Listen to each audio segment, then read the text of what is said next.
సాయి కృష్ణ అనే అబ్బాయి కాపు సామాజిక వర్గం అని వీళ్ళు వార్త రాసిన తర్వాత తెలిసింది. కులం అడగని సాధారణంగా మనం అందులో కులాలు రాస్తున్నారు ఇప్పుడు కావాలని. ఈ కులానికి అన్యాయం జరిగింది, ఆ కులానికి అన్యాయం జరిగింది అన్నటువంటి. ఇప్పుడు ఆ కుర్రోడికి సంబంధించి ప్రకాశం జిల్లా నుంచి పోలీసులు తీసుకుని వచ్చారు. తీసుకుని వచ్చిన తర్వాతన వాళ్ళ అమ్మని పిలిపించారు విజయవాడ కృష్ణలంక పోలీస్ స్టేషన్కి. ఆమె అక్కడికి వచ్చిన తర్వాత మీ అబ్బాయి ఇక్కడ రాడు చచ్చిపోయినట్టే అనుకో అని చెప్పారు. ఆ తర్వాత ఆమె దగ్గర నుంచి ఫోన్ లాక్కున్నారు. ఆ ఫోన్ తిరిగి ఇవ్వమని ఎన్నిసార్లు అడిగినా తిరిగి ఇవ్వలేదు అని చెప్పుకొచ్చింది వాళ్ళమ్మ. ఆ తర్వాత ఇంతవరకు ఆ అబ్బాయి ఆచూకీ లేదు. అరెస్ట్ చేయలేదని పోలీసులు చెప్తున్నారు. బట్ తీసుకొచ్చింది మా ఇంటి దగ్గర నుంచి పోలీసులే. కృష్ణలంక నన్ను పిలిచి కూడా సిఐ నాగరాజ్ చెప్పారు ఇట్లాగా మీ అబ్బాయిని చంపేశాం పో అని చెప్పేసేసి అన్నది చెప్పుకొస్తున్నాడు. ఇప్పుడు అతను మాయమైపోయి దాదాపు నెల రోజులు అవుతుంది.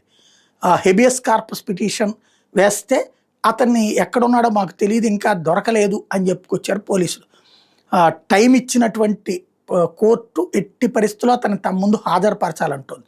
పోలీసులు వదిలేస్తే అతను ఇంటికి వెళ్లకుండా పారిపోయాడా ఎటన్నా, లేదా పోలీసులే ఏదైనా చేస్తే అతనికి ఏదైనా తీవ్రమైన పరిస్థితి వస్తే ఏ హాస్పిటల్లోనూ రహస్యంగా ఉంచి ట్రీట్మెంట్ ఇప్పిస్తున్నారా ఏంటనేది తేలాల్సి ఉంది.